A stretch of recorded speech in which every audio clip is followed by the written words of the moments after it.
Good morning and welcome to the video for Thursday, May the 21st. This is going to be our homework video for 6th grade and the last video of our school year as far as math is concerned. So let's go ahead and take a look at our problems.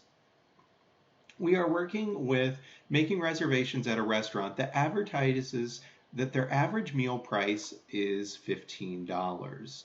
We have all of our data values here, and we can kind of see that this one thing, potato soup, which I wouldn't normally consider a meal, normally would consider that an appetizer, could artificially lower our mean. And so as we calculate our mean, we end up with $15.50. So our mean, if we rounded it up, would actually be $16, not 15. So that's a different issue altogether, one that I didn't address down below. If we make our box plot, we can go ahead and see that this is obviously going to be an outlier. Everything else is incredibly compact. And so we have an interquartile range of 2 compared to a range of $13. So this is very much an outlier and should be dropped for the purposes of trying to find what the average price really should be. And for number 6, I would suggest that no, and the reason being that the interquartile range gives us a much better average price, being represented as $16 to $18. If we used another measure of center, either a mode, which we would have 2 different modes, we would have 16 or 18. If we drop this and find the median, we would have a median price of $18. Even using this, and then we would have to calculate between 16 and 18 to find our median. That would still give us $17, which is actually what I went ahead and put in our box plot. So that really suggests that the restaurant is trying to mislead people into thinking the average price is lower than it really is. And so give an example of a misleading statistic. See the one above. So soup is an outlier, and it's going to distort the average price because they intentionally use the mean to represent that lower value. We want to figure out the range of the test scores, so we would be doing 94 minus 66, which is going to give us an answer of 28.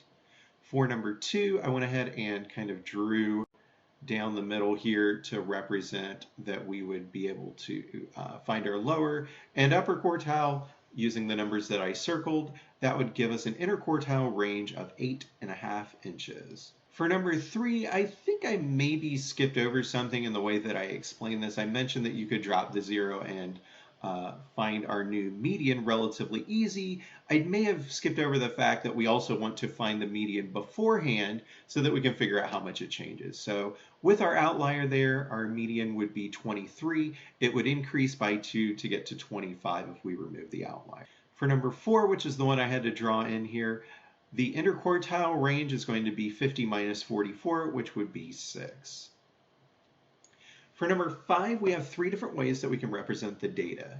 And the one that isn't going to work is going to be the mode. We do have a mode of 20, but we also have a mode of 19. And if we use both of those, which we should, then we would be suggesting that we are averaging lower than what we would consider to be a good score.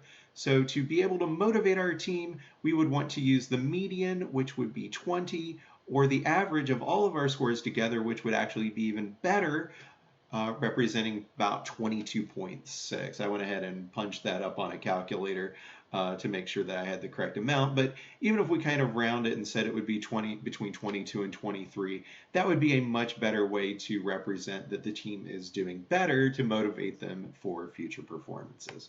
So this concludes our last math video of the school year. I hope you'll be able to join us for the online field day, which will be coming out, I believe, at the same time as this video.